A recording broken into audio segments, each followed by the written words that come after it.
మూసుకునే ఉన్నాడు, కొంపదీసి నిద్రపోతున్నాడేంటి? ధ్యానం. కళ్ళు మూసుకొని ఎవరినో కాంటాక్ట్ చేస్తున్నారు. అవునా? అబ్బా. రామ్ ప్రసాద్, నీకు నిజం చెప్పాలంటే బాధగా ఉంది, కానీ చెప్పక తప్పదు. ఎందుకంటే అది నిజం కాబట్టి. Correct sir, correct. ఏంటి సార్ అది? నీకు 40 ఏళ్ళు వచ్చే వరకు కష్టాలు తప్పవు గురూజీ. అవి మామూలు కష్టాలు కావు, అష్ట కష్టాలనే చెప్పాలి. ఉదాహరణకు అవి ఎలా ఉంటాయంటే, దొరక్క నీకు ఫుడ్ దొరికితే అది నీ నోటికందే లోగా నీ కాలో నీ చెయ్యో తగిలే మట్టిపాలైపోతుంది. నీ వాకలికి తట్టుకోలేక అప్పు కోసం ఎండను పడి వెళితే అక్కడ తాళం వేసి ఉంటుంది. మరో కఠోరమైన నిజమేమిటంటే, నీ దరిద్రాన్ని చూసి భరించలేక నీ భార్య లేచి వెళ్ళిపోతుంది. ఒక్కతేనా ఎవరితోనన్నా? తప్పు. అతని దురదృష్టాన్ని చూసి ఎగతాళి చేయకు రమణ. Sorry sir. ఇదయ్యా రాంప్రసాద్, నువ్వు ఈ 40 ఏళ్ళు ఈ నరకాన్ని అనుభవించక తప్పదు. 40 ఏళ్ళ తర్వాత అలవాటైపోతుంది. ఇక నువ్వు వెళ్ళొచ్చు. ఏమో వెంకటేశ్వరరావు, కులాసైనా రమ్మన్నారట. నీకు శుభవార్త చెబుదామని పిలిపించాను. ఏంటి గురూజీ? నీకు శుక్రమహాదశ ప్రారంభం అవబోతుంది. అంటే శనిగా సెట్ అయిపోయినట్టేనా? ఆల్మోస్ట్ అయిపోయినట్టే. మీరంతా టోపీలు పెట్టుకునే ఉద్యోగాలు కూడా చేసుకుంటారు. ఇప్పటిదాకా మేమందరికీ టోపీలు పెట్టాం గానీ మాకు మేమే టోపీలు పెట్టుకుంటాం ఎప్పుడు అనుకోలేదు గురూజీ. అదే విధి. మరి ఇప్పుడు బిల్ల బంటోతు నుంచి బీట్ కానిస్టేబుల్ వరకు అందరికి నెత్తిమి టోపీలు ఉంటాయి. అందులో ఏ ఉద్యోగమో? ఎస్ఐ గారు కూడా టోపీ పెట్టుకుంటారు తెలదా? ఏది మన చదువులకు ఎస్ఐ ఉద్యోగాలు ఇస్తారేంటి? గ్రహాలు శాసిస్తున్నప్పుడు చదువులతో పని లేదు. ఏబిసిడీలు చదివినా చాలు మీ జీవితాలు విచిత్రమైన మలుపులు తిరుగుతాయి. మీకు విపరీతమైన ఫాలోయింగ్ వచ్చేస్తుంది. మీరు చాలా ఫేమస్ అయిపోతారు. వింటానికి చాలా బాగుంది.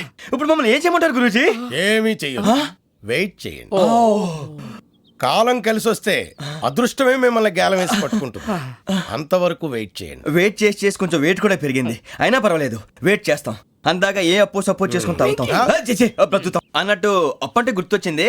అప్పు మీద మీ అభిప్రాయం ఏంటి గురూజీ? ఏంటరా ఇంత నుంచి మీకు ఎదుగుతున్నాను రా. ఇక్కడేం చేస్తున్నారు? మన టైం బాగుందిరా. ఎవడన్నా అప్పిస్తున్నాడా ఏంటి? కాదురా, ఉద్యోగాలు ఇస్తారమ్మన్నాడు గురూజీ. చూసారా, చౌదరిగా చెప్పింది నిజమే. మరి శుక్రమాదేశ్ మొదలైంది. ఇంతకీ ఎవరా మహానుభావుడు? నమస్కారం. నమస్తే. అయినా నేను చెప్పింది. ఆహా, సాక్షాత్ ఎంప్లాయ్మెంట్ ఎక్స్చేంజ్ నడుచుకుంటూ వస్తున్నట్టుంది. పదండి పట్టేద్దాం. నమస్కారం సార్. నమస్తే. వీలే సార్ మా ఫ్రెండ్స్. నమస్తే. నేను చెప్పానుగా, భగవాన్ గారు. ఆహా, పేరులోనే దేవుడు ఉన్నాడు. లోపల కూడా పాజిటివ్ థింకింగ్ ఎక్కువ. ఇంతకీ మీరు ఇండియానా చైనీసా? India sir. మా ఫేస్ చూస్తారు అనిపించలేదు మీకు? భలే కామెడీ ఫీల్ అలా ఉన్నాడు. అవును సార్. నేను అడిగేది ఇండియన్ రెస్టారెంటా చైనీస్ రెస్టారెంటా అని. నేనేది ఓపెన్ గా డిస్కస్ చేయను కదా. పేరు చూసి స్కూల్లో డిస్కషన్ పెడతాడు అనుకుంటే వీటేంట్రా హోటల్ అంటున్నాడు. బాబు ఎట్ ఫీల్ అవుతున్నాడు. అంతా మీ ఇష్టం ఉంటున్నాడు సార్. ఫస్ట్ చైనీస్ రెస్టారెంట్ కి వెళ్దాం. నెక్స్ట్ అక్కడ డిసైడ్ చేద్దాం. చాలా ఇబ్బంది పడుతున్నట్టున్నారు. నువ్వు చేత్తో తినే బాబు. నేను జనరల్ గా చైనీసే ప్రిఫర్ చేస్తాను. ఫ్యాట్ కంటెంట్ తక్కువ ఉంటది కదా. రేపు నుంచి మేము కూడా ఇదే ఫాలో అవుతాం. ఇంతకీ మీకు స్టీల్ ప్లాంటా, షిప్ యార్డా, ఏషియాడా, జింక, బంక, హెచ్పిసిఎల్.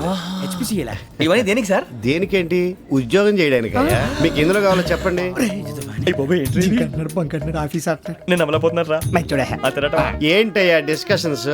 మాకు నీ ఛాయిస్లు ఉంటాయి అనుకోలేదు. మీరు సడన్ గా జింకు బంకు అంటే సింక్ అవడానికి కొంచెం టైం పట్టింది. అదే అదే జేసీ గారు టోపీలు పెట్టుకుని ఉద్యోగం అన్నారుగా. వీటిలో టోపులు పెట్టుకునే జాబ్లు ఎక్కడ ఉన్నాయండి? అన్నిటిలోనే ఉంటాయి, వాటిలో కూడా ఉంటాయి. వాచ్మెన్ ఉద్యోగం కావాలా?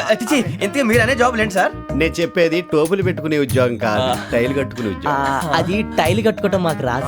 వాళ్ళు కడతారులే. ఇంతకీ మీకు జిఎం కావాలనా, ఏ జిఎం కావాలనా? అట్లా పిలుస్తున్నాడు చూడు బాబు. జిఎం అడిగితే ఎలా ఉంటుందంట? ఏజీఎం అంటే వెంటనే కొంచెం పెద్దదిగా ఉంది. ఏజీఎం ఇప్పించండి సార్. అనుకున్నాను నువ్వు ఇది అడుగుతావని. జిఎం అంటే జనరల్ మేనేజర్, ఏజిఎం అంటే అసిస్టెంట్ జనరల్ మేనేజర్. తూచండి, మాకు జిఎంఏ కావాలి సార్. అది సరే కానీ భగవాన్ జీ, ఈ ఉద్యోగాలకి టోపీలు పెట్టుకుని వెళ్ళొచ్చా? నీ ఇష్టం వచ్చినట్టు వెళ్ళొచ్చమ్మా. అయితే నాకు జింక్ లో నాకు స్టీల్ ప్లేట్, నాకు బంకులో గానీ. కన్ఫ్యూజ్ చేయగానే ఆయన్ని అందరికీ ఒక చోట ఇప్పించండి సార్. కలిసి పని చేసుకుంటాం. జీతం ఎంతండి? 30,000 అంటే 40,000. వడ్డీ ఎంత? అప్పు కాదయ్యా, నీకు ఇచ్చే జీతం. అంటే తిరిగి ఒక్కలేదా? ఫ్రస్ట్రేషన్ లో ఉన్నట్టున్నాడు. అవునండి. నువ్వు ఇచ్చిన వాళ్ళు తీసుకోరు. మాకు అవసరం కూడా అదే. అంతేకాదు ప్రతి నెల గ్రాట్యుటీ, పిఎఫ్, సిఎఫ్. బియ్యం కూడా సార్? ఏ నువ్వు యాక్ట్ చేస్తావా? భగవాన్ జీ, మీరు ఇదంతా ఎందుకు చేస్తున్నారు? ఊరికే మాత్రం కాదు, నేను మంచోడని చెప్పి నా కారు పెట్రోల్ లేకుండా వెళ్తుందా? వెళ్దాం. నేను ఇచ్చుకోవాల్సినవి ఉంటాయి కదా. ఇలా చూడు, అందుకని ఉద్యోగానికి వాళ్ళ ఆకారం తీసుకుంటా. మా గెటబుల్ చూసి మీరు అపార్థం చేసుకుంటున్నారు. మాకంత పొజిషన్ లేదండి బాబు. పోనీ నలుగురు కలిసి ఉద్యోగం చేసుకోవచ్చా? మీ దరిద్రం నాకు అర్థమైంది. థ్యాంక్స్. మీ నలుగురు కలిసి ఓ ₹1,00,000 ఇవ్వండి చాలు. నేను నమ్మనరా, డబ్బుల విషయంలో అసలు నమ్మను. నాన్నగారు మీరు అలా అంటాం భావ్యం కాదు. ఏదో జేసీ గారి సిఫార్సు వల్ల శని గారు సైడ్ అయ్యి శుక్రవారం మొదలైంది. ఉద్యోగం దానంతటి అదే వెతుకుంటూ వచ్చింది. అందుకని ఇంకేం కావాలో చెప్పండి. స్టీల్ ప్లాంట్ లో జీఎం అని పెద్ద పోస్ట్ అమ్మా. జీతం 30,000, నెల నెల ప్రమోషన్లు, సిఎఫ్లు, డిఎఫ్లు, పిఎఫ్లు, బిఎఫ్లు. ఇవన్నీ నువ్వు చదివిన చదువుకే. అబ్బాబే దీనికి చదువుకి సంబంధం లేదండి. చెప్పాను కదా శుక్ర మహాదశ. అది దాని పవర్ అనుకోండి, ఎఫెక్ట్ ఈ అనుకోండి. రోజుల్లో కూడా గ్రహాలు ఏటా nonsense. అబ్బా ఏంటండి వాడన్న ప్రతిదాన్ని ఇలా కొట్టి పడేస్తారు. చిన్నప్పటి నుంచి లక్షల పోస్ట్ చదివించారు. అమ్మా నువ్వు లేని పోనీ పెట్టుకో. లక్షలు ఎక్కడైనా ఊరుకోరా, మాట వరుస కదాలే. ఒక 25,000 ఇస్తే వాడి జీవితం సెటిల్ అయిపోతుంది అంటున్నాడుగా. అంతగా ఆలోచిస్తారేంటండి? అమ్మా నాకు ఉద్యోగం రాగానే మీ అందరి స్టీల్ ప్లాంట్ షిఫ్ట్ చేస్తానే. ఓకే నువ్వు చెప్పేదంతా కరెక్టేనా? నాన్నగారు మీకు అంత అనుమానం అయితే ఇవ్వకండి.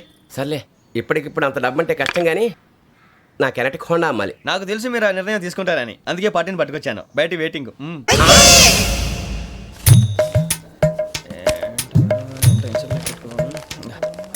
ఇవ్వండి. భగవాన్ జీ మీతో నాకు కుదరదండి. మీరు తేడా మనుషుల్లా ఉన్నారు. చూడటానికి అలా కనపడతాం కానీ తేడా మనుషులు కాదండి.